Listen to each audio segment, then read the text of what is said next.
Hi, good morning, everybody, and welcome to the Hungary Live Connections event. We've been waiting for this event for a long time, and so many of you have really expressed such great interest in Hungary over the last couple of months, and we're really excited about the pathways forward. And what's really special about today is you're not only going to meet somebody new, you're also going to get a chance to see Susanna, who is our beloved fearless leader here, who you've gotten to know very well over the last couple of months. She's got a new addition to her team and some announcements, and then we're going to go over all of the great stuff that you're going to be learning today from some of our participating suppliers. So it's going to be a very informative session. We're going to have a wonderful keynote coming up for you. So I am thrilled that you decided to spend some time with us and with Hungary. So with that, I'm going to introduce Susanna again. Welcome her. It is so nice for you to be here again. And she's got some news. And you may see a new face on the screen here. We've got Esther Alfoldi, who is coming on board to handle the North American market. So really exciting changes. You're going to get to know her. You'll stay in touch with Susanna, and you'll have all of the contacts that you need, especially after today, to be able to most effectively and efficiently sell Hungary moving forward. So Susanna, over to you. Say hello and share the big news with everybody here. Thank you so much. Good day, everyone. Thank you so much again to join us. During the last year, we have been in online connection for many times. We have shared many exciting information with you about Hungary and the different regions as well. But why I am excited as well, one part today, because now you will be able to meet our suppliers face to face, ask your questions as well, get connected personally. So you will see 5 wonderful hotel partners and 3 DMCs as well, tour companies in Hungary, the best experts who you can turn to with any questions, informations, and they will make sure that your clients will have the best stay in Hungary. And with that, as well as Gabriella hinted already, I would like to introduce my amazing colleague, Esther Alfoldi. You know that during the last 3 years, I have been working on the North American market. I've been living in New York as well. We had our office, our representative office there. But due to the COVID situation, I moved back home to Hungary. And we decided that I stay in Hungary. As of this year, I took over a role in the headquarters, which is more like a regional supervisory role. Will be still responsible for the North American market from here. But this is my real pleasure to introduce you Esther, who will move to New York, reopen the office, the Hungarian National Tourist Office in New York, and be there with you, same time zone as well, from the fall, hopefully as of September or October, depending on the circumstances. And Esther is working with us already for many years. She has great experiences. She knows our amazing country very well. So I'm really relieved and very happy that we will be able to work together with Esther for the upcoming years. And with that, welcome, Esther, and thank you for being my help and as well my successor in New York. Thank you very much, Susanna, for this really kind introduction. I am very happy to be with you on board. So hello, everyone. I'm so excited to take over this job. I try to continue everything that Susanna started to build. I try to be as effective as she was. I am at your assistance, so I would like to build up new cooperations, new possibilities, maybe some of new aspects of Hungary. So I'm very happy to be here, and it's a great honor, really. Well, we say the more the merrier. So this is wonderful news, and we're going to have even more, connection with all of you. So this is excellent. So just to, we'll just chat quickly because I know it's on a lot of people's minds. We're going to learn a lot, with the deep dives with the hotels and DMCs. But in your own words, I mean, a lot has changed in the last couple of weeks. And how is life on the ground, especially in a larger city like Budapest? How are things normalizing in Hungary at the moment for everyday life? We are very positive because everything is opening from gradually. The first weekend of the terrace opening was just like a festive event, like as if Hungary has won a football world championship or something, because everyone crawled from terrace to terrace, from bar to bar, just to feel the community, just to be together. And all the city center was busy everywhere in the country, and people really could take a breath and could feel that we are getting back to the normality, and that's very important. And suddenly, after 4 million people have been vaccinated, the other attractions have been opened up. So the thermal bath, which is fantastic. So we can go for a swim now. We can go freely for a walk. Of course, there are many regulations that keeping distance is still important. Wearing masks are still important. But I think people can feel that now this is the beginning of something very good, and we really can save this summer. I love that. And I think, as we see more and more European destinations making their own announcements about, openings and stuff, we feel more positive that, better days are going to come, and that we hope to hear another announcement from you all soon. As far as what you feel is going to trend moving forward, we think people will stay, they'll visit big cities, but they'll opt maybe to spend a little more time out in the countryside or more remote regions. What do you feel the trend might be for Hungary travel, especially from the the North American market? What do you feel they'll really want to get into and to get the most out of Hungary? I think the North American market has the same tendencies as everywhere in the world. That active holidays will be more fancy, and the private retreats, the tailor-made offers, and we can serve this all because in Hungary, Budapest is beautiful and astonishing with its architecture, with its thermal bath, with $1 million view, and the Danube, which is majestic. But if you just go further, and if you go up north, you can discover fantastic vineyards, and there are many wine tours around the Tokaj region, which is a world famous wine type. And if you go down to the south, there is a Mediterranean flair. If you go to the west, there is Lake Balaton, which is the biggest freshwater lake in Central Europe, a perfect family vacation place, sun and beach destination with much culture, with fantastic authentic villages and landscape. So wherever you go in a star movement, you can find everything you want. So just we have to start it.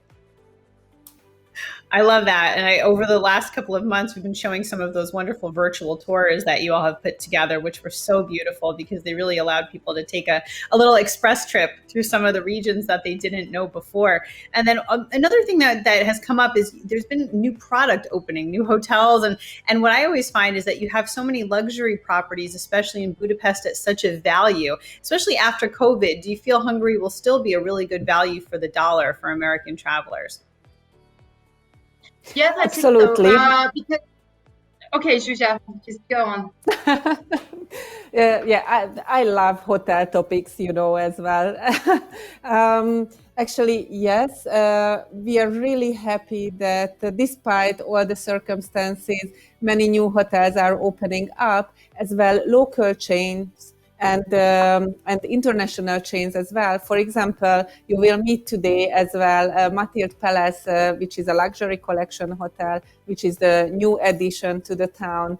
As well, new boutique hotels are opening up, 4-star, 5-star as well in Budapest and in the countryside too. If you just drive, for example, 1 hour to the north, there will be a castle product opening up in Tura, a very small village of Hungary, with 19 rooms, really luxurious hotel, which you can actually rent out privately as well, so exclusively. It's wonderful for retreats, wellness, and hunting even.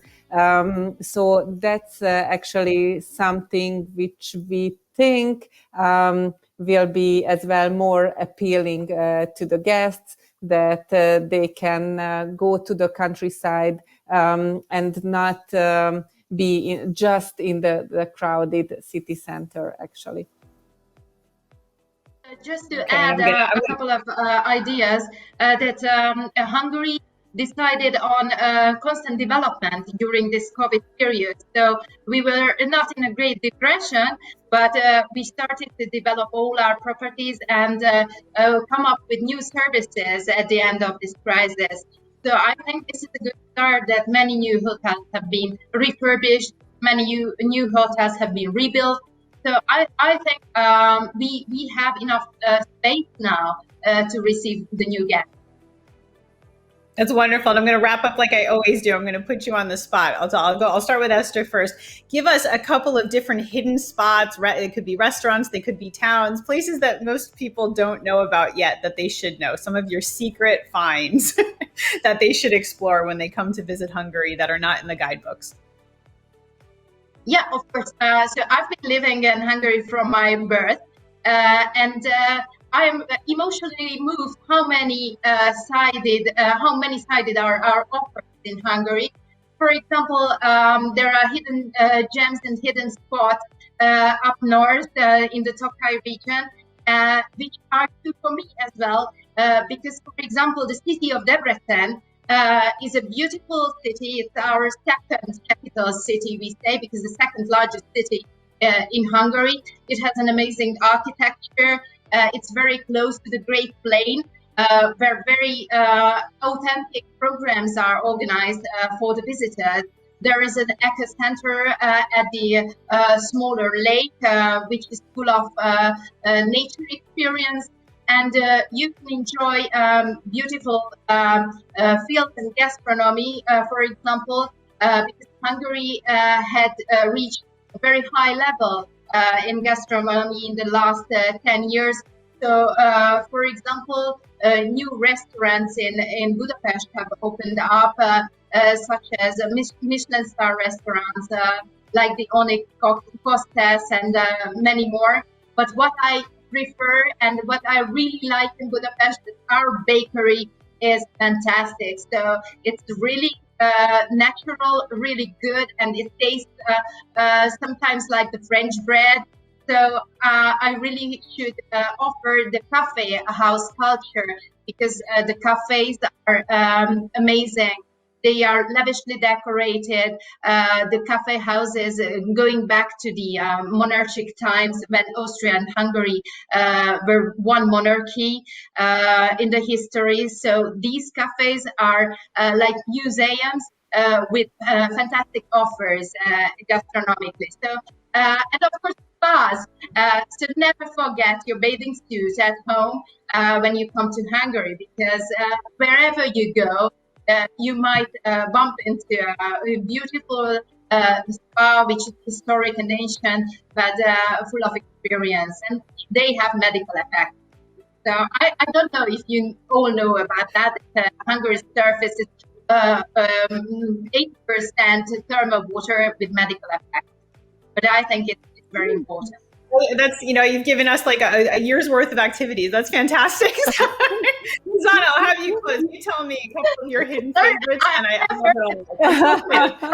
you tell what you don't know about information. Yeah, I just add one actually, and this is the reason I sit in front of this picture, because this is my ever favorite castle and fortress in Hungary, which is as well in the Tokaj wine region. The name of the village is Happy Stone, because even the stones are happy in this village. So you can see there is like a a fortress here. And if you are walking out to those tower with the beautiful never-ending view, and it's great activities as well with families to visit the surrounding, to hike and explore like the ancient castles, and then go to the next village, which is Hercegkút. You saw already those vineyards with the Hobbit towns, you know. We've been talking about that throughout the last year. So actually from this castle, just like a 5 minutes drive, and you can enjoy a glass of wine in the Hobbit wine cellars. And I think that's like a great experience as well. Oh, well, I thank you both. This has been so informative as usual, and I cannot wait for all of you to dive into your next round of appointments with some of the suppliers. So with that, I'll say goodbye to Esther and Susanna, and we are going to turn it over to a wonderful keynote speaker, Peter Shankman, who is a world-renowned author, keynote speaker all over the world, and a futurist, which is interesting. So he travels a heck of a lot, a serious expert in customer service. And of course, throughout the pandemic, we have had to reinvent ourselves and figure out how to transform business and how to service our guests in a new era while new demands are created every single day. So we're really looking forward to this talk on the future of travel and the customer service experience as we learn to adapt in this new normal. Thank you very much. Goodbye, and see you in Hungary. Thank you. Goodbye. Peter, thank you so much for being here. Peter knows a lot about travel and even more about customer service and the guest experience. So I'm really looking forward to his talk, and I think you'll get a lot out of it. We're in a moment now in new waters, and we're all changing and shifting and adapting, especially in hospitality, with the way we have to do things moving forward. So I'm going to turn it over to you, and I'm really looking forward to hearing your thoughts on what the new normal is, and the next normal, rather, in hospitality. Awesome. Glad to be here. I really appreciate the time, and it's, you know, it's an interesting world. Everyone's talking about getting back to normal. Everyone's talking about going back to normal and going back to the way it was. And I don't necessarily want that. I want better than normal. I want an exciting new experience. I want experiences that take into account what we've been going through in the past year, what we've learned from it, and also how can that turn into a better experience for guests, for journeyers, for anyone who is and ready to experience the world again. Because keep in mind, people are coming out of hibernation, essentially. And when a bear comes out of hibernation, he's lost about 400 pounds, and he's very, very hungry, and he consumes everything around him. And we are finding right now that guests and customers and clients want to consume as much as possible. They want to have an experience to top all other experiences. And some of the things that I've heard from the groups that the focus groups I've worked with and the people I've talked to, both in this space and just guests and travelers, is that they want to know that everything is going to be safe and everything is going to be taken care of, but they don't want to harp on it. They want to have an experience that allows them the ability to enjoy and almost put the last year and a half behind them while still knowing that everything is secure and they are in a trusted environment. So I think the key right here, and the first words here, is trust, is the concept of trust and understanding that we are coming from you know, an environment where everything out there for the past 16 months we were told could kill us, right? And now we're being told that, well, things are getting a little better. So if that's the case, people want to know that trust level is there, and that really comes down to transparency. When you have new guests, when you have people coming to stay with you, people coming to ask for information, how do I do this? How can I book this? Where can I go to see this? Are you safe? Are you trusted? The concept of transparency is first and foremost. The more that people can do from a transparent level in terms of, hey, here's what we have. Here's what our setup is. Here's what we've learned from the past 14 or 16 months, and here's how we've improved from what we had. And if we can really get that from the perspective of a trusted level, a trusted audience, where the audience listens and hears everything that's said and takes it for granted that, you know what, I can trust this company, I can trust these people, I know that where I'm going right now is going to be safe and I'm going to be taken care of. So transparency is key. When you know the answer, say it. When you don't know the answer, don't say it. Say, I will figure it out and get back to you. The concept of transparency has always been important, but it's so much more important now because we don't know who to trust, and we don't know where we're going, and we don't know sort of what's coming next. So if we have the ability to share that information and say, hey, here's what you can expect, here's what we're doing, not only to keep you safe, but to make your experience like no other, something you've never had before, something that's going to be brand new, something you're going to, for the first time in your life, you're going to experience and truly, truly enjoy. And if we can give that to the guests and say, hey, we're going to give this to them, and they're going to enjoy this in this entirely new environment, transparency will rule the day, and you will find people coming in droves because they trust you.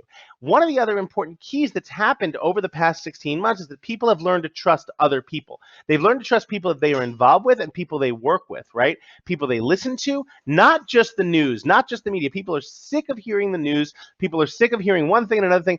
So they're starting to trust more than ever before their friends and their social networks. So we have an audience, a built-in audience. Every single person that comes to you, that stays with you, that is your guest, that you are selling to, they have an audience, a built-in audience of hundreds, if not thousands of people who are willing to listen to them. And so the second that you're able to get your info to the first person and it's a good experience, that person is going to go and share that information with everyone who will listen. And more than ever before, those people are going to take that to heart.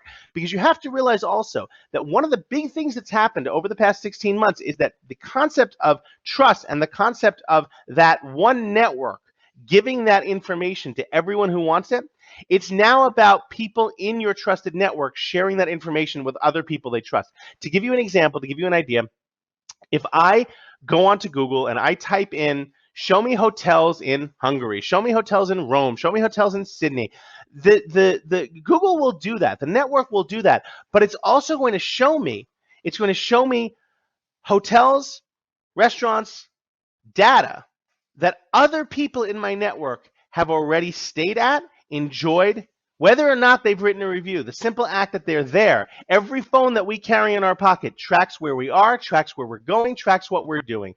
If we go to a hotel and we stay there, and we're there for 4, 5, 6 days, and we write a review, whether we write a review or not, the phone knows we've been there. So it is going to go, it's going to find, say, hey, Peter is in this person's network. Has Peter left any reviews so far about anything in Hungary or anything that in this state or this town or this city? Oh, it did. Pete did. Let's show that first, because a trusted review is worth 1,000,000 times more than a review from someone you don't know. To get those level of high reviews, that level of high reviews has to start with transparency. So be honest about what you know, be honest about what you're sharing, be honest about the information you have, share it with the customer, with the guest, make sure they understand exactly what they're getting into before they arrive. No surprises, no scary moments, nothing but pleasure, nothing but happiness. That will stick in the audience. That's transparency. That's rule 1.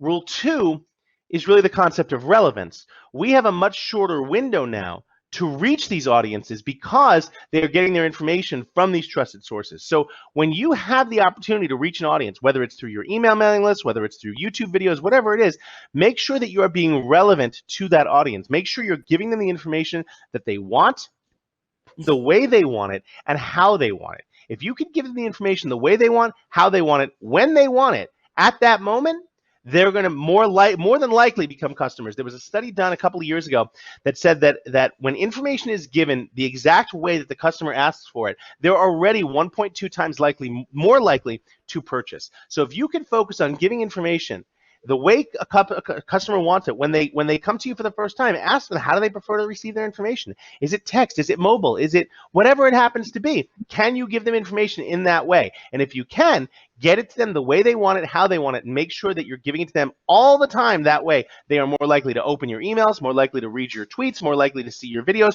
whatever it is. That's the way you want to give them that information. That's rule 2. Relevance is key. And if you don't believe me that relevance is key, let's talk about rule 3, which is brevity.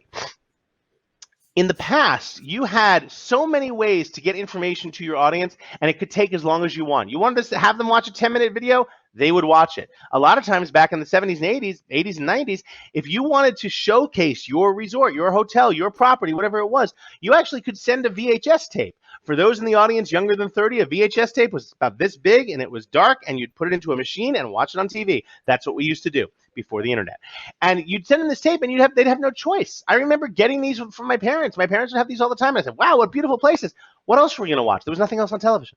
So that has changed massively. There are 400 different shows on TV at any given second. Between my daughter and I who live here, at any given time, there are 5 different videos playing in this house. Between 2 people and a dog, that's very impressive. So if that's the case, brevity has to rule the day. Be brief, be to the point. Give the information you want, showcase and highlight the information you want, but do it in a way that does not waste time. Because the second you start wasting time, people are going to go somewhere else. On average, your customers, your audiences, your guests have roughly a 2.7-second attention span to learn about something new. 2.7 seconds is almost nothing. It's roughly 140 characters, which, by the way, is not a tweet. It's a mobile message. Let's understand the difference. Mobile is here and it's the future. Twitter may or may not die tomorrow. So focus on the audience you have, focus on how they like to get their information, and focus on being brief. How are you brief? When you're trying to get information across, you're brilliant at the basics. That comes down to phenomenal spelling, grammar, good video, good quality. Make sure all those components are good and great, and then the audience will stick around. I had a journalism professor many, many years ago at Boston University who said, be brilliant at the basics. And I've tried to live that as my mantra, because there is nothing more important than being brilliant at the basics to reel an audience in and keep them. And finally, the 4th point is the concept of top of mind.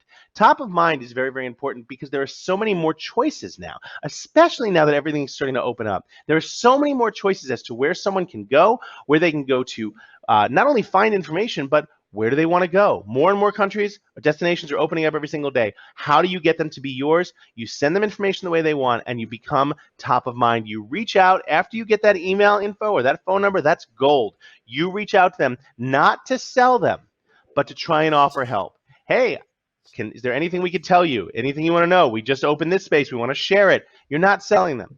People recognize a sales pitch from a million miles away, but the world is not filled with enough helpers. The more you can offer help and the more you can help someone do something as opposed to try and sell them, the better off they are in coming back to you and trying to become wanted.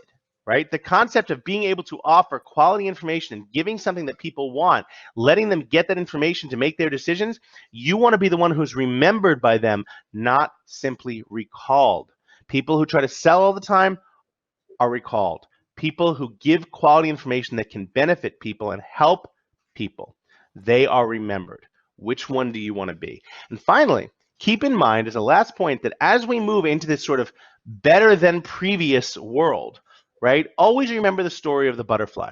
Someone sent my daughter's 8 years old now, and someone sent her last year a little caterpillar kit, which have these caterpillars in a little mesh cage, and you watch them for a while, and then that gets boring, and then you put them on top of the fridge so the dog doesn't get them, and then 2 weeks later, they turn into butterflies, and you're amazed, and you look at them, and then you release them into the you take them outside to a park and you release them and they fly. But then, of course, you have to learn about butterflies. And one of the things we learned about butterflies is that butterflies don't actually know, or caterpillars rather, don't actually know that they're becoming butterflies when they build their cocoon. They just assume that they're going into this cocoon to die. They think, hey, I had a great life. I ate some sugar water. I lived in a mesh container above a refrigerator. Life was good. They think they're going to die. When they come out and they're a butterfly, they have no memory whatsoever of the life they led as a caterpillar. We will move on from where we are. Things are opening now. We're starting to move on right now. We will move on. If we can remember what we learned from it, we'll forget about how bad it's been, and we'll move into that new environment. That's what I'm excited about. I hope that's what you're excited about too. My name is Peter Shankman. I'm at Peter Shankman on all the socials. I look forward to continuing this conversation with you. Feel free to reach out to me anytime. Thank you for taking the time. And Gabriella, thank you so much for having me.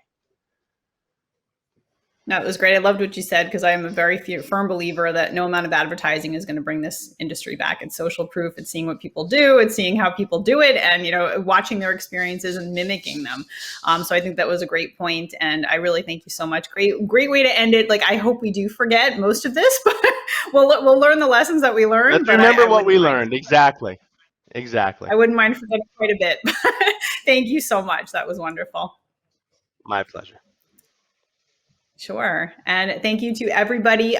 Just so that you understand what is going to happen next, some housekeeping notes. You are going to exit this presentation and then you're going to move to your first appointment. So we've provided you with your list of appointments 1 through 5. You'll go to your first Zoom room. And when that concludes, you'll exit out and you'll move to your second and so on and so forth. So I truly hope you enjoy the presentations. We have an excellent selection of vendors, luxury hotels and DMCs that you're really going to fall in love with. You'll get everybody's contact information, all presenters information, and you'll also get a copy of everybody's presentation as well in case you miss any portion, so not to worry. So again, thanks for joining us in Hungary Connections, and we will round up with you after the event is over. So thanks and have a productive next couple of hours.